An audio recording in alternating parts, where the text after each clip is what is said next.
Hi guys, Dave here for Dave Outdoors. This video is one in a series on budget bushcraft and budget survival items. If you have any ideas or comments or any experiences, please share them down below in the comments section so that we can all read and learn from them. Thanks for tuning in. On this video on cover, I'd like to go over sleeping mats and blankets. So first, sleeping mats, budget bushcraft and budget survival. That's easy. Pick them up at op shops and thrift stores. This guy here cost me about $5 to $10, I'm not too sure, and it's virtually brand new. You can get yoga mats in there as well, and if you shop around a couple of shops, you usually come across, here in New Zealand anyway, you usually come across sleeping mats, outdoor camping mats. This one here is a little bit narrow, but it's quite long. I would have preferred a wider one, but you get what you pay for, and it functions well, so I have no problem with it. So, sleeping mats. Air mattresses. I haven't really seen them in the op shops, or I haven't really seen where you can get cheap ones. They are prone to punctures on really rough terrain, as we all know. But I would say they're head and shoulders better than these. They definitely are. But trying to find one at a good price, within the range of our budget that we're looking at, can be a little bit difficult. But shop around. Trade Me is a good place to find them. So, blankets or sleeping bags. For me, I'm a blanket person. Sleeping bags, particularly down, very efficient, super warm, but as soon as they get wet, as we know, they lose their value. They don't keep you warm at all. The synthetics can be like that as well, and can be kind of hard to dry out once they get saturated. A blanket will take a while to dry out as well, but the fact is it'll still operate at 80%. If a 100% wool blanket will still operate at 80% efficiency, even when it's wet. This blanket here in particular is the Italian Army blanket, and so I have a down sleeping bag, but I'll use this hands down any day of the week over my sleeping bag. My sleeping bag actually opens up, and I use that as a duvet in the winter months on my bed. And when I go into the bush, it's the blanket. This one here, this Italian Army blanket, they have a really good reputation in the bushcraft community. They really do.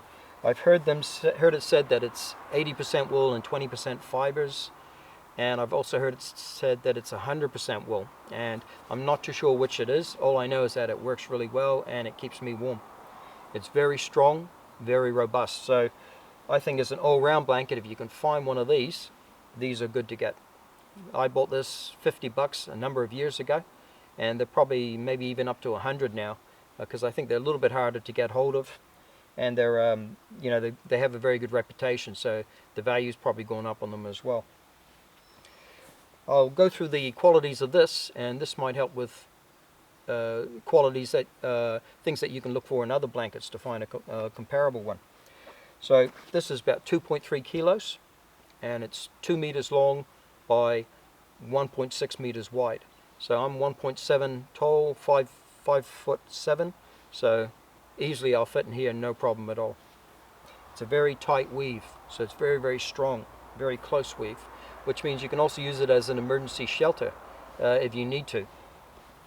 Get some cordage, tie up all four corners, stretch it out taut, and that rain just bounces off, or the rain will hit it and bead off and run down, so it can act as a shelter. Under prolonged rain showers and stuff, the water will eventually get into the fabric, but then the fibers swell up. The wool fibers swell up with the water and kind of lock that water out as well, so for a period of time. So it takes quite some time before the water comes through to you. So good solid, good heavy weight, 2.3 kilos, 5 pounds, good heavy weight, close weave fabric. And look up in there, you can't see any light through it. When you're looking through it, then you know it's a good tight weave. What else have we got here? Keeping warm. When I go into the bush and sleep in this, I tend to turn it into a sleeping bag. I've got a video on that, on how to change this into a sleeping bag in the bush with the cordage, and you don't have to do any permanent modifications. It's very quick. And so I'd fold it over in half, and as you can see, it's 1.6 wide, but folded over in half, it's still plenty for me to climb in there. And I have another 300 mil at the end by my feet, so my feet don't stick out the end as well, so I don't need that closed up. So as a sleeping bag, keeps you warm, but only has a layer on top and a layer underneath you. If you want more layers, layer up with clothing, as I normally do when I hop into that. Keeps me extra warm. Or bring a second blanket. Second blanket can be a cheaper one, a nice woolen one, but cheaper, because use this as the outside blanket. It's good and strong, so it's going to protect the inside blanket and protect you, and you get those extra layer of blanket warmth there. You can wrap yourself up in this to give yourself extra layers just with these one blanket. This one's kind of small to do it.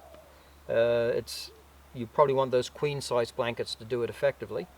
And Cold Cracker Bushcraft has 2 good videos on wrapping up in a blanket.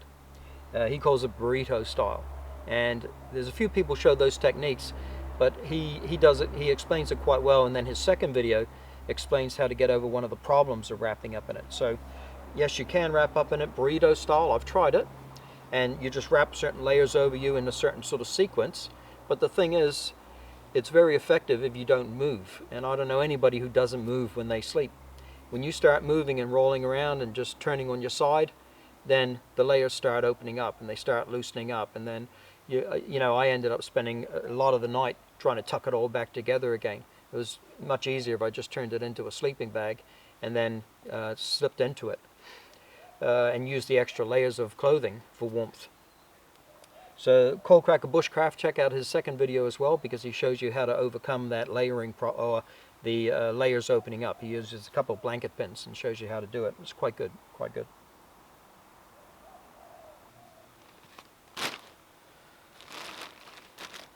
Just a couple more things just to finish off the cover element is carrying everything. I have a roll that I call the Survival Poncho roll, where I use a Hungarian Zeltbahn, a nice canvas poncho, and I have my emergency survival kit packed inside of it and then rolled up, and then I have cordage running through the whole roll, which I then turn into a strap. I'll be putting a video out on that soon that you could check out.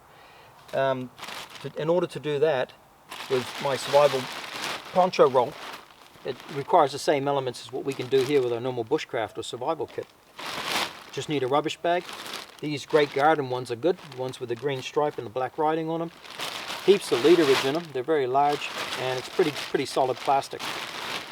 Putting all the gear into there and sort of into like a cylinder shape, sort of, if everything's going to be rolled, it just makes it easier for us.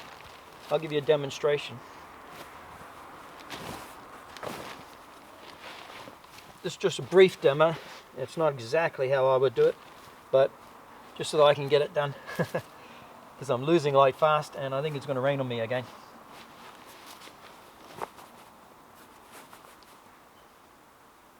Yeah, probably like that.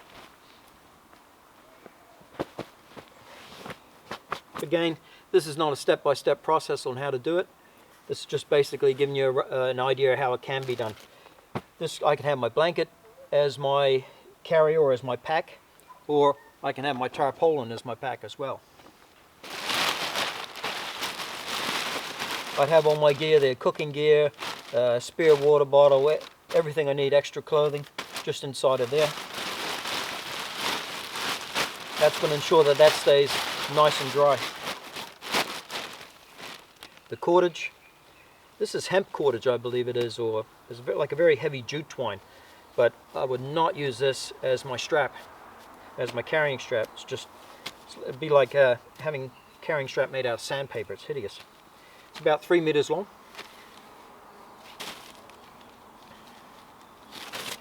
Fold it over and just roll it up with the goods.